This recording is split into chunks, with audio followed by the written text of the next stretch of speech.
지금 고아원이 완전히 물에 잠겨서 지금 어려운 지금 시간을 보내고 있나요? 또 넘겨주세요. 네. 제가 새벽 시간에도 잠깐 얘기했지만 더 크게 안 될까요? 사진이? 네. 문제는 1층에 화장실하고 식당이 있어서 아이들이 지금 2층으로 전부 다 피신을 했는데 2층은 지금 잠기지 않은 상태입니다. 그러니까 우리 지금은 물이 좀 빠졌을지 모르겠습니다만은 우리 38명의 부모 없이 살아가는 이 고아원 아이들을 위해서 우리 항상 기도해야 할 줄로 믿습니다. 지금 전 세계에서 가장 어려운 나라 중에 하나가 미얀마입니다.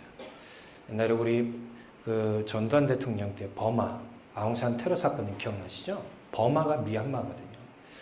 수지 여사가 좀 나라를 이끌어간다고 해서 좀 기대를 했었는데 지금 나라가 군부 독재로 인해서 지금 굉장히 어려운 가운데 있습니다. 이번에 선교팀이 이 미얀마에 들어가지 못하는 것 같아요. 그래서 좀 안타까움이 있지만 이 미얀마에 있는 이 고아원 아이들을 위해서 우리가 더욱더 기도해야 할 줄로 믿습니다. 오늘은 믿음의 선한 싸움을 싸우고 있나요? 라는 말씀의 제목으로 우리 함께 말씀을 좀 나눴으면 좋겠습니다. 여러분 2024년 엊그제 시작한 것 같죠? 그런데 오늘로서 여러분 143일 남았습니다. 올해 여러분들 우리 교회 포어가 뭐죠? 깨어 주님의 날. 여러분 깨어 주님의 날을 정말 준비하고 있나요?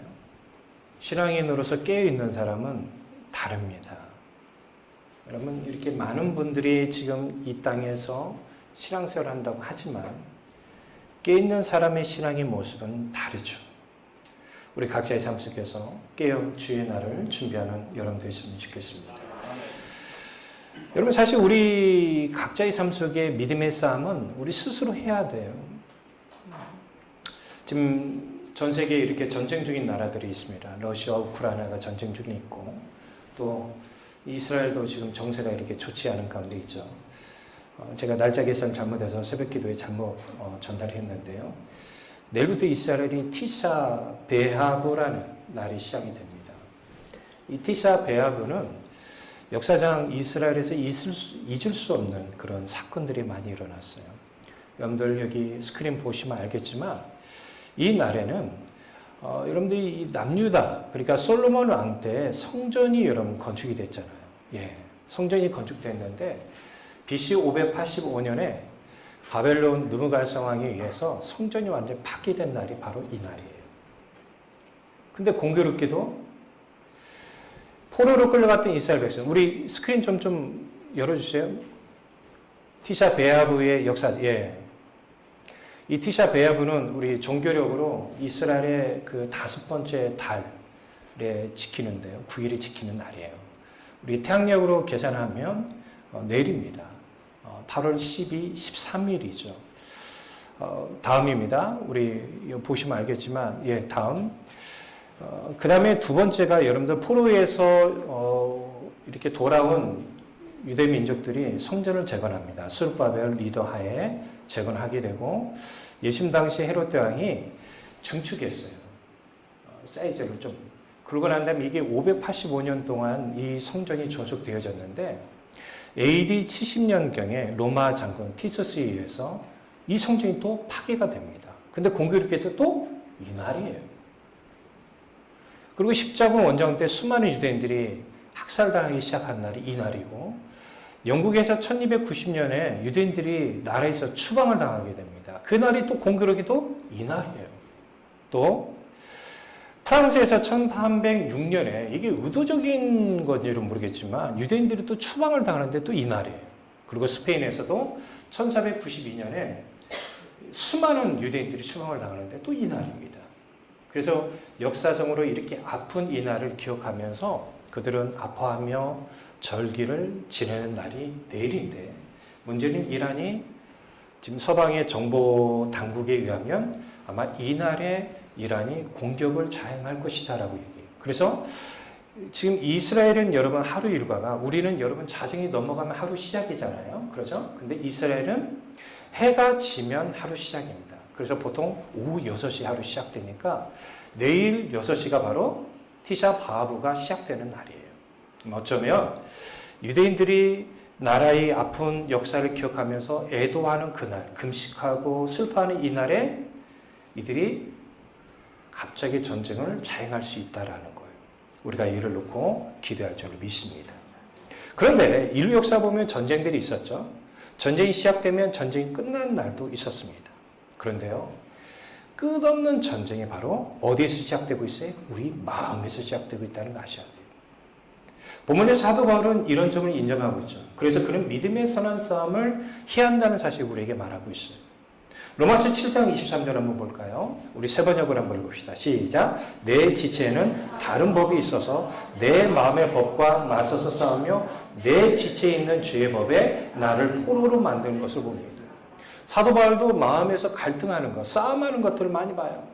우리가 생각할 때는 이렇게 했으면 좋겠다라고 우리 마음은 먹지만 실제 지금 우리 삶의 행동은 그렇게 안 된다는 것이죠. 사실 여러분 사도 바울뿐만 아니라 우리 모두에게 있어서 신앙생활이 시작된 이후로 우리 안에서 계속적으로 싸움이 시작됐습니다. 영적 싸움. 곧 우리 모두가 신앙생활을 시작하기 전에 있었던 옛사람의 모습이 우리를 가만히 놔두지 않아요. 원래 우리가 가지고 있던 이 좋지 않은 습관들이 우리 신앙생활하는 데 있어서 장애가 됩니다. 여러분 우리가 예수 그리스도를 믿고 난 다음에 여러분 한 번쯤은 이 생각을 가졌을 거예요. 내가 거룩한 삶을 좀 살아봐야겠다. 내가 좀 더 열심히 신앙생활을 해야겠다. 내가 기도해야지. 내가 말씀 읽어야지. 내가 교회에서 주신 직분에 정말 충성을 다해야지. 그런데 여러분들 이런 강한 마음이 있을 때에 사탄은 우리 마음을 무너뜨려요. 지난주에 여러분 말씀드렸다시피 우리가 하나님으로부터 귀하게 쓰임받기를 원합니다. 여러분 여기도 부모님들이 계시지만 부모님들은 자녀들에 대해서 기도할 때 하나님 저들 축복하시고 하나님 저들 귀하게 사용해 주시옵소서 이렇게 기도합니다. 그런데 여러분 우리가 지난 시간에도 살펴보다시피 하나님이 물론 여러분의 자녀들을 사용하기 원하셔요. 그런데 제가 계속적으로 여러분들에게 말씀드리고 싶은 건 뭐냐면 하나님이 어떤 사람을 사용하시냐라는 거예요. 지난주에 우리가 하나님의 쓰임받기 위해서는 어떻게 한다는 것을 우리가 살펴봤었습니다. 여러분들이 정말 이를 위해서 지난 한 주 동안 살아가면서 준비하셨나요? 첫 번째로 하나님 말씀을 가까이 한다라고 제가 말씀드렸어요. 시편 자자는 어떤 사람 복이 있다고 했어요? 시편 1편 2절에 보면 오직 여호와의 율법을 즐거워하며 그의 율법을 주야로 묵상하는도다. 여러분 지난 한 주 동안 살아오시면서 아주 간단한 예를 하나 들어봅시다. 성경 말씀을 혹시 읽고 묵상한 시간이 얼마나 있었나요? 우리는요, 이 하나님 말씀을 읊조리는 시간을 가지셔야 돼요. 이왕이면 하루에 첫 시간을 하나님 앞에 드려지는 게 가장 축복된 거예요. 그래서 여러분 우리 한국교회 귀한 전통 중에 하나가 뭐냐면 새벽 기도예요. 여러분 새벽 기도 하나님 앞에 나와 기도한다는 거 쉽지 않아요. 저도 목사 안수 받은 이후로 새벽 기도 거의 빠진 적이 없는데 지금도 사실은 새벽 기도가 물론 제가 습관이 들었기 때문에 톱니바퀴 돌아가듯이 이렇게 깨어나서 나오긴 하지만 여전히 기도하는 것은 쉽지 않은 일입니다. 하지만 그럼에도 불구하고 참고 기도를 할 때 기도 가운데 임하시는 하나님의 은혜를 경험하고 있어요. 그러니까 우리가 말씀을 붙잡고 이 말씀대로 살아가기 위해서는 결국은 기도할 수밖에 없어요. 왜? 내 힘으로 안 되거든요. 여러분 우리가 생각하는 것, 마음 먹은 것이 내가 생각대로 잘 된다고 한다면 인생 쉬울 겁니다. 아이들이 공부를 이만큼 해야겠다고 계획을 세워요. 근데 그 계획한 대로 이루면 좋겠죠. 근데 이루어가는 과정이 만만치 않은 싸움이 있다는 것입니다. 그리고 우리가 자기 믿음의 그릇을 넓혀야 한다고 얘기했어요. 넓히는 작업을 하기 위해서는 어떻게 해야 돼요? 우리를 깨끗하는 작업을 해야 돼요. 신앙적으로 부정적으로나 잘못된 습관들이 있으면 그거를 빨리 벗어버려야 돼요. 벗어버린다는 건 쉽지 않아요. 아멘. 제가 지난주에 운동을 시작한 이후에 지난주부터는 어깨와 허리 통증이 사라졌어요. 근육통을 이겨내니까 지구력이 혼자 생기기 시작합니다. 그리고 25m를 드디어 3번, 한 번도 안 쉬고 갔다 왔습니다. 여러분들이 아셔야 할 게 뭐냐면 누구나 쉽지 않은 싸움이에요. 근데 그 과정을 이겨내셔야 돼요. 우리가 여러분 수십 년 동안 살아오면서 좋지 않은 습관들이 우리 안에 길들여져 있는데 그것을 가지고 신앙생활을 하면 우리가 하나님이 주시는 은혜를, 특별한 은혜를 경험하기가 어렵죠. 믿음의 그릇을 넓히는 일에 힘쓰는 여러분 되시기 바랍니다. 이처럼 우리 옛사람의 모습은 우리 가만히 놔두지 않아요. 그래서 결국 우리로 하여금 시험에 빠뜨리게 하고 시험에 빠지면 우리 믿음은 흔들리게 되어 있어요. 그리고 결국 이런 과정에 있는 사람들은 자기 뜻대로 살아가게 되어 있어요. 여러분들 대도 조세영 씨 여러분 잘 아시죠? 예. 드라이버 하나로 여러분 10억 원의 이상의 금품을 털었대요. 이게 현 시대 얘기가 아니에요. 아주 오래된 이야기죠. 그는 예수님을 믿기 전에 이 절도의 삶을 살았습니다. 그러나 교도소에서 주님을 믿고 난 후에 새로운 사람이 되었죠. 그러고 난 다음에 목상수 받고 늘빛 선교회를 만들어서 어려운 가정을 돌아다니며 봉사도 실제적으로 했습니다. 그리고 이 15년의 긴 수감 끝에 출소를 했기 때문에 주님의 일을 열심히 해보겠다는 마음도 먹었습니다. 그리고 여기저기 방송 출연도 했습니다. 부지런히 교회를 다니면서 신앙간증을 했습니다. 그러던 중 2000년 11월 신앙간증차 일본에 갔다가 절도 행각을 벌이다가 경찰에 잡혀서 일본에서 3년 6개월 선고받고 감옥살이 하다가 우리나라 와서 감형돼서 우리나라 2004년 3월에 귀국을 했는데 다시금 2005년 3월에 주택을 침입해서 절도 사건에 연루된 것으로 휘말려서 연세라고 해야 할까요? 81세에 16번째인가요? 감옥 수감을 하게 된 거예요. 여러분 지금 대도 조세형은 들켰죠. 우리는 안 들켰을 뿐이에요. 그만큼 우리도 실수할 가능성이 매우 높은 자라는 걸 알아야 돼요. 이만큼 사탄이 우리를 가만히 놔주지 않는다는 걸 아셔야 돼요. 그렇기 때문에 사도 바울이 오늘 본문을 통해서 우리가 이런 싸움에 승리하는 믿음의 싸움을 살 것을 얘기하는데, 자, 본문에서 디도에게 첫 번째 얘기하는 게 뭐예요? 하나님의 사람, 디모데. 이 말은 무슨 말이냐면 우리도 하나님의 사람이라는 거예요. 우리는 예수 그리스도를 믿음을 통해서 하나님의 사람이 된 사람들입니다. 그리고 우리가 하나님의 사람으로 이 땅에 살아갈 때 피해야 할 것이 무엇인지에 대해서 고민하는데, 위에 우리가 정확하게 시간 관계상 다 살펴보지 않겠지만 4절에 보면 교만한 모습을 버리라고 해요. 9절에 보면 부자가 되려고 하는 욕망을 버리라고 해요. 10절에 보면 돈을 사랑하는 모습을 버려야 한다는 거예요. 이것을 피한다는 거예요. 여러분들이 마땅히 하나님 앞에 예배할 때는 예배하러 와야지 예배하는 자리에 돈 벌러 가면 안 된다는 거예요.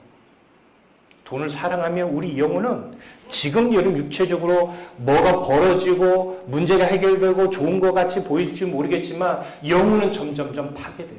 사탄이 여러분 그 영혼을 붙잡고 지옥으로 떨어뜨리고 있어요. 이것을 알고 우리는 무엇을 추구해야 하냐? 적극적으로 6가지를 추구하라고 얘기합니다. 경건, 믿음, 사랑, 인내, 온유예요. 우리 같이 한번 읽어봅시다. 시작! 경건, 믿음, 사랑, 인내, 온유예요. 첫 번째 의예요. 의는 하나님의 뜻에 맞고 그분을 기쁘게 하는 구체적인 행동을 말해요. 여러분 신앙생활은요, 구체적으로 의가 행동으로 드러나지 않으면 믿음은 불문명한 자세를 취할 수밖에 없게 돼요. 여러분 하나님께서 다윗을 많이 사용하세요. 여러분 다윗은 인간적으로 보면 흠이 있는 자죠. 부족한 점이 있어요. 그런데 왜 하나님께서 그를 사용하십니까?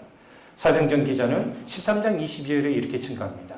피하시고 다윗을 왕으로 세우시고 증언하여 이르시되 내가 이새의 아들 다윗을 만나니 내 마음에 맞는 사람이라 내 뜻을 다 이루리라 하시더니, 여러분 하나님의 마음에 맞는 사람, 하나님 안에서 의를 행하는 사람은 하나님 그 사람을 사용하신다라는 것입니다. 여러분들 하나님을 기쁘게 하는 일에 힘쓰는 여러분 되시기 바라요. 두 번째 경건입니다. 경건은 신앙적으로 독실한 모습이에요. 여러분 우리가 저분은 참 독실한 크리스찬이야. 여러분 독실하다는 말은 무슨 말입니까? 신앙생활을 제대로 하고 있다는 거예요. 여러분들 한 번이라도 주변 사람들에게 신앙이 독실합니다라는 말을 들은 적이 있나요? 특별히 교회 안에서 저 장로님은, 저 권사님은, 저 집사님은, 저 성도님은, 또 저 청년은 정말 신앙생활 독실하게 해요. 이 말을 한 번이라도 들어본 적이 있으신가요? 사도행전만 보면 고넬료가 경건한 사람으로 등장하고 있고요. 스데반이 경건한 사람으로 등장하고 있어요. 여러분, 우리가 성경을 조금만 읽어보면 경건한 사람은 어떤 삶의 모습이 있는지 우리는 볼 수 있어요. 그런데요, 사도 바울이 이 경건에 대해서 중요하게 강조하면서 우리에게 이런 말씀을 전하고 있어요. 베드로서 2장 9절 볼까요? 주께서 경건한 자는 시험에서 건지려 하시고 불의한 자는 형벌 아래 두려 심판날까지 지키십니다. 그러니까 우리가 경건한 신앙이 되지 못하면 각종 시험이 우리를 가만히 놔두지 않는다는 거예요. 여러분들은 혹시, 저도 마찬가지지만 시험에 자주 빠진다.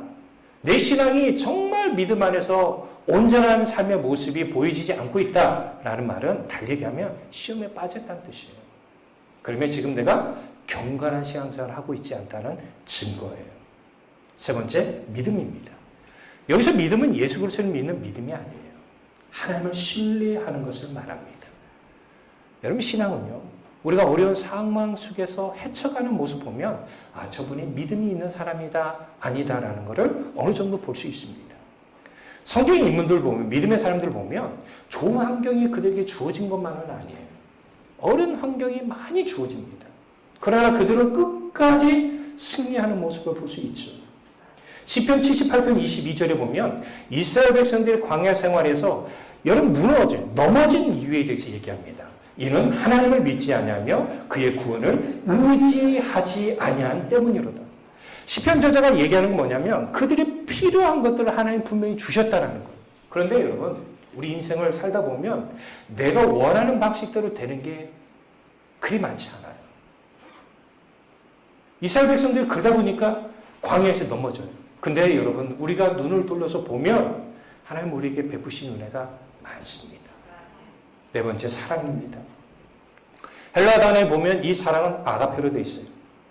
아가페는 하나님이 우리를 무조건적으로 사랑하는 거죠. 그런데 여기는 지금 교인들과의 관계를 얘기하고 있어요. 그러면 교회 안에 성도들이 아가페 사랑을 실천하고 있다고 한다면 옆에 사람이 어떤 조건이 되지 않아도 사랑스러운 거예요. 그리고 이 아가페 사랑이 있는 사람은 성도를 사랑하는 것뿐만 아니라 교회를 사랑할 줄 알아요. 진짜 사랑할 줄 알아요.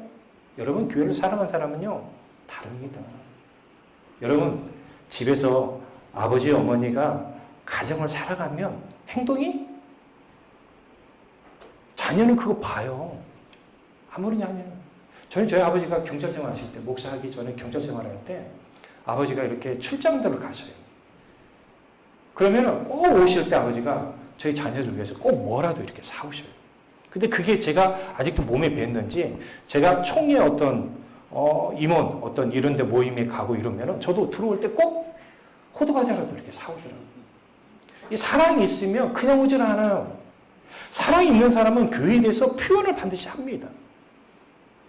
이 더운 날씨에도 땀을 펄펄 흘리면서 청소하는 분들 보면 죄송하기도 하고 감사하기도 하고. 왜 사랑해야 할까요? 은사는 다 언젠가는 피해지지만 고린도전서 13장 8절에 보면 사랑은 언제까지나 떨어지지 아니하되 예언도 패하고 방언도 그치고 지식도 패하리라. 다섯 번째, 인내가 있어야 돼요. 신앙생활하는 우리 모두에게 가장 중요한 자세는 인내예요. 특히 여러분, 제가 기도 생활하면서 느껴지는 게 뭐냐면 인내가 없이는 기도 생활할 수가 없어요. 성경에서 인내의 사람으로 결국엔 승리한 사람의 대표적인 사람이 여호수아와 갈렙이에요. 여러분, 가나안 땅에 출발한 출애굽 1세대가 200만 명에서 300만 정도 돼요. 제가 몇 주 전에 그 설교 방송을 새벽에 들으면서 교회에 오는데 제가 출애굽 1세대가 200명에서 300명입니다. 이렇게 얘기했더라고요. 설교. 근데 200만, 수정합니다. 200만 명에서 300만 명.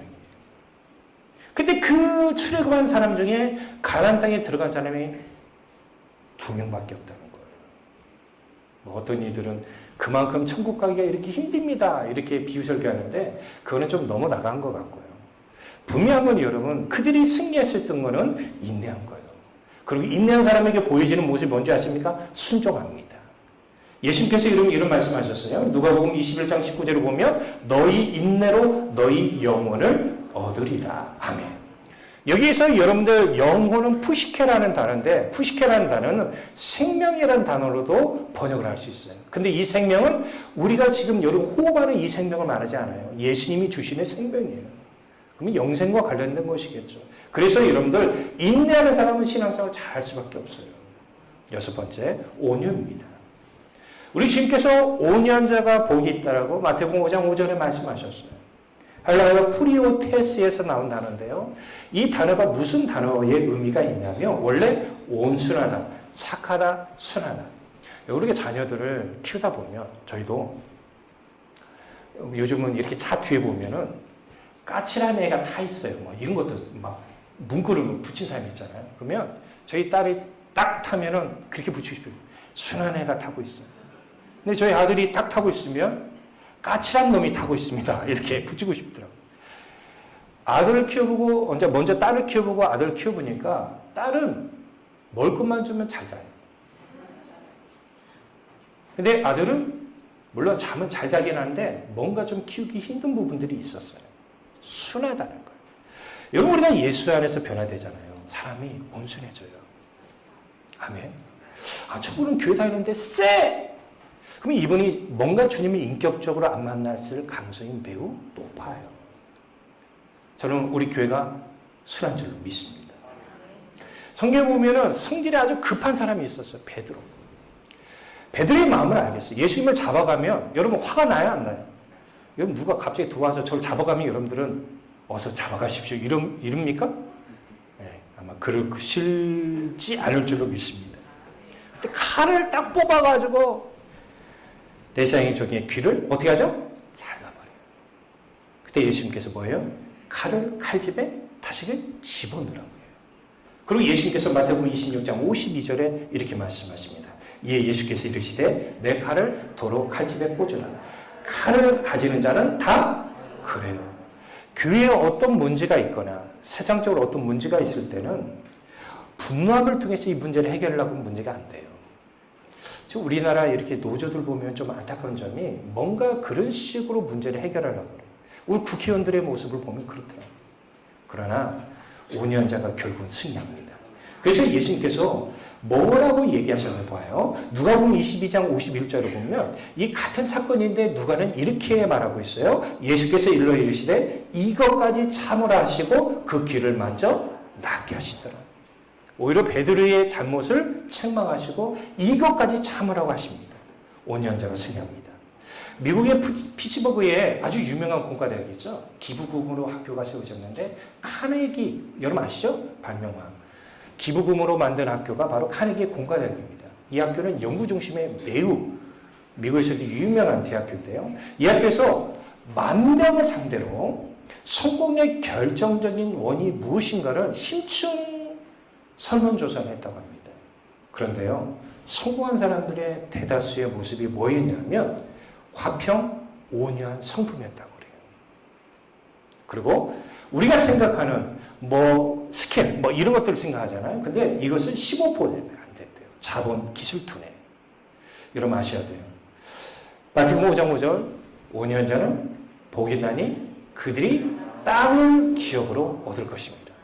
온유해야만 좋은 것을 얻을 수 있다는 거 알아야 할 줄 믿습니다. 이제 사도 바울은 여기 6가지를 적극적으로 취하고 더 나아가서 우리 각자의 삶 속에서 믿음의 선한 싸움을 쌓을 것을 우리에게 말씀하고 있습니다. 여러분, 우리가 이 땅에 살아갈 때 우리는 믿음의 선한 싸움을 싸워야 할 줄 믿습니다. 왜요? 조금 전에도 제가 언급해드렸듯이 우리 옛사람의 본성이 우리를 지배하지 않기 위해서는 우리는 믿음의 선한 싸움을 싸워야 하는 것입니다. 그리고 본문에서 영생을 취하라고 얘기합니다. 취하라는 단어는 제가 예전에도 여러분들에게 설명을 드린 적이 있었어요. 이 단어는 강하게 붙잡다라는 거예요. 강하게 붙잡아야 돼요. 아멘.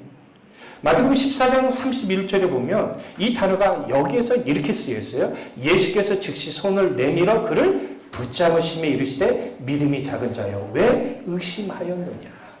사실 우리가 이 말씀 보면서 베드로는 믿음이 부족해가지고 물에 빠져들어갑니다라고 얘기를 하지만 사실은 우리는 더 부족할 줄 몰라요. 베드로는 그래도 믿음으로요 갈릴리 바다를 걸어가기라도 했잖아요. 우리 걸어갈 수 있는 믿음조차도 없어요. 왜? 물귀신이 다 잡아당긴다 생각하는 거죠. 그런데요, 베드로가 물에 빠져갔을 때 예수님이 손을 딱 붙잡을 때 어떻게 해야 돼요? 천천히 붙잡아야 돼요? 강하게 붙잡아야 돼요? 그래요. 바로 이것을 얘기해요. 그러면 우리가 믿음의 선한 싸움을 싸운다는 건 뭐예요? 영생을 취하기 위함이라는 걸 아셔야 돼요. 그러면 구원받고 천국 갈 사람들은 이 땅에서 믿음의 선한 싸움을 싸우지 않으면 안 된다는 걸 알아야 돼요. 싸우라는 이 헬라 단어를 좀 한번 우리가 살펴보겠습니다. 이 단어가 헬라 문법적으로 보면 현재 분사형으로 되어 있습니다. 현재 분사형은 뭐냐면 한 번 하는 행동으로 끝나는 것이 아니라 지속적인 거예요. 여러분 운동을 요즘 젊은 사람들이 운동을 많이 하더라고요. 제가 요즘 젊은이들 보면요 운동 중독에 걸린 것처럼 너무 열심히 하더라고요. 근데 이 친구들이 하루 이틀 해가지고는 그 몸매가 안 만들어져요. 여러분 운동은요, 저도 운동을 굉장히 좋아하거든요. 근데 저도 이제 목사님들하고 이렇게 때로는 목사님들 운동하자 해서 산에 올라가요. 그러면 확실히 체력이 좋으신 분들은 끝까지 올라가요. 근데 체력이 안 되신 분들 있잖아요. 5분 만에 포기해요. 근데 그분들이 전부 다 어떤 분들이냐면 잘 들으세요 여러분들. 혈관 질환들 다 있어요. 고혈압이 있어요. 고지혈증이 있어요. 과체중이 있어요. 이런 분들이더라고요. 대부분. 여러분 우리가 운동도 지속적으로 해야만 효과를 보죠. 마찬가지예요. 우리가 여러분 이 싸움은 지속적으로 해야만 결국은 하나님의 은혜로 승리할 수 있게 되는 것입니다. 그리고 우리 믿음이 점점점 성장하다 보면 성령이 우리에게 역사하신 것 따라 성령이 달리 얘기한다면 충만함을 여러분들 경험에 따라 그분이 이제는 어떻게 돼요? 신앙 성장에서 성숙 단계로 넘어가요. 여러분 사람이 인격적으로 성숙하신 분들 보면요 대단해요. 제가요 예전에 운전하고 가다가 제 앞에서 퍽 하고 사고가 났어요.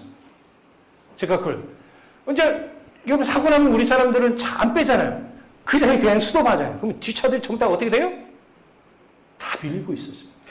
그리고 제가 바로 뒤에 있기 때문에 이분들이 대화를 보는데 아 이분이 인격적으로 되어 있는 분이더라고요. 뒷차가 분명히 실수했거든요. 와서 바꿨잖아요. 그러면 우리 문 열고 나오면서 뭐예요? 성질 내잖아요. 그러죠? 그런데요. 아, 괜찮으세요? 나오면서 오히려 상대방 제가 순간 뭔 생각이 드는지 아세요?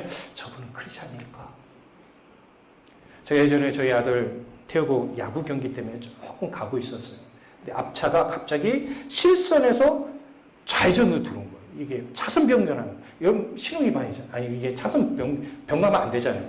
그래서 제가 속도를 줄이고 브레이크를 밟아서 안전하게 했는데 갑자기 뒷차가 저를 팍 박았어요. 그래서 앞에를 탁 박았어요. 운전자 나오면서 세차인데 막 짜증내면서 나오는데 제가 아니고 뒤에 가가 막 성질을 내더라고요. 여러분 이런 사람들은요 성숙하지 못한 사람들이에요. 여러분 차가 중요해요? 사람이 중요해요? 차가 중요해요? 사람이 중요해요? 사람이 중요하죠. 신앙생활도 마찬가지예요. 하나님 안에서 성숙한 사람은요 개인적이지 않아요. 제가 여러분 수많은 성도를 보잖아요. 신앙 성숙한 사람은요 이기적이지 않아요. 가정을 파괴하는 행동을 하지 않습니다. 왜 우리가 무너지냐? 성령 안에서 우리 인격이 변화되지 않기 때문이에요. 사랑하는 성도들은 이 싸움을 해야 합니다. 그래야 우리는 구원의 경주에서 승리할 수 있어요. 물론 이 싸움이 만만치 않아요.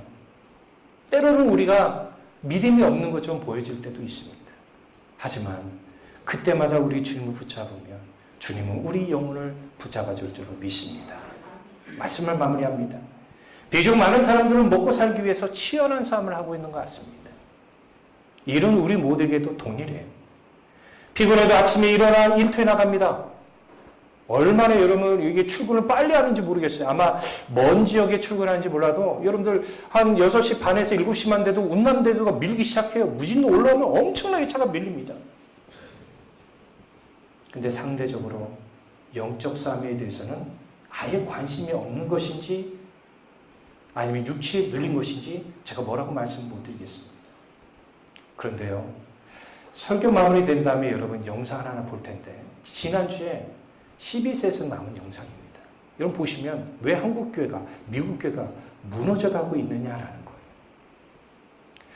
디모데 전서, 디모데 후서가 쓰였을 때가 사도 바울이 순교하기 전 3년 전으로 봅니다. 그러니까 성경에 나와 있는 서신서 중에 사도 바울이 쓴 서신서의 맨 마지막 쓴 서신서가 디모데 후서예요. 근데 사도 바울은 디모데 후서 4장 7절에 이런 고백을 합니다. 우리의 고백이 됐으면 좋겠어요. 시작. 나는 선한 싸움을 싸우고 나의 달려갈 길을 마치고 믿음을 지켰습니다. 그는 믿음의 선한 싸움에 승리했다라고 그는 말하고 있어요. 결국 그는 로마에서 순교했어요. 3년 뒤에. 우리 모두의 마음, 우리 삶 속에서도 믿음의 선한 싸우는 일에 힘을 다하세요. 여러분 육체에 눌리면 안 돼요. 영적으로 깨일 사람은 육체의 종이 되면 안 돼요. 더 주님을 붙잡으며 주님께서 넉넉히 여러분 믿음의 선한 싸움에 승리하게 하실 줄로 믿습니다. 기도하고 우리